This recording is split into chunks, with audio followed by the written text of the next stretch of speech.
Ted, meron na bang tugon ang mga gumagamit ng diesel na Euro, ukol sa pag-import ng mas mababang uri, yung Euro 2? May O komento hindi na ba hindi pa sila kung naman anong epekto nun sa mga sasakyan? hindi pa namin napag-usapan 'yan, pero do'n sa nangyaring, consultation do'n sa mga transport groups kahapon, partikular kami do'n sa pagtutulak nung pagbasura ng excise tax at nung VAT sa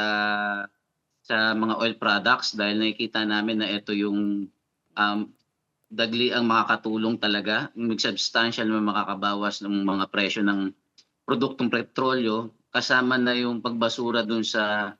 oil deregulation law, 'no?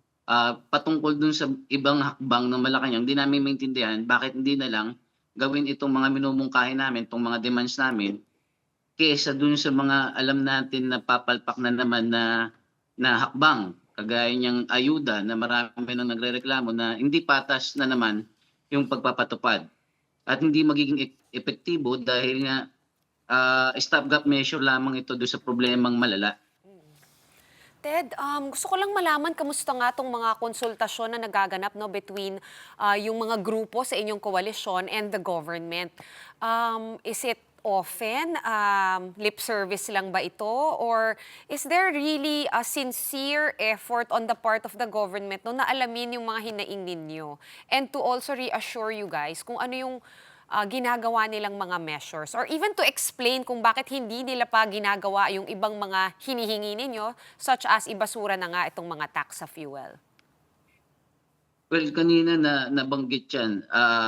sinasabing magpapatawag ang Malacanang ng mga leaders sa transport sector bukas upang kausapin sila. Pero yung isa do'n sa ini-raise kanina ni Teddy Casino ng Bayan, yung nagawa na yung batas para sa emergency powers ng Pangulo. So nagtataka kami bakit hindi pa pinirmahan kahapon o ngayon para, ah, itigil na nga yung pangongolekta ng buwis dito sa petroleum products 'no. Kung totoo yung kagustuhan ng Malacanang, ng presidente na tulungan yung sektor ng transportasyon, yung sektor ng mga manggagawa at iba't iba pang mga sektor kagaya ng mga estudyante, eh, ipatupad na yung hinihiling namin dahil binigay na sa kanya, nilagpasan na nga yung ano, hindi na nga ginawa yung BICAM. Inadapt na lang ng lower house yung Senate version para sa gano'n mapabilis yung proseso at pagbibigay sa kanya ng, opportunity na totohanang makatulong dito sa krisis na ito.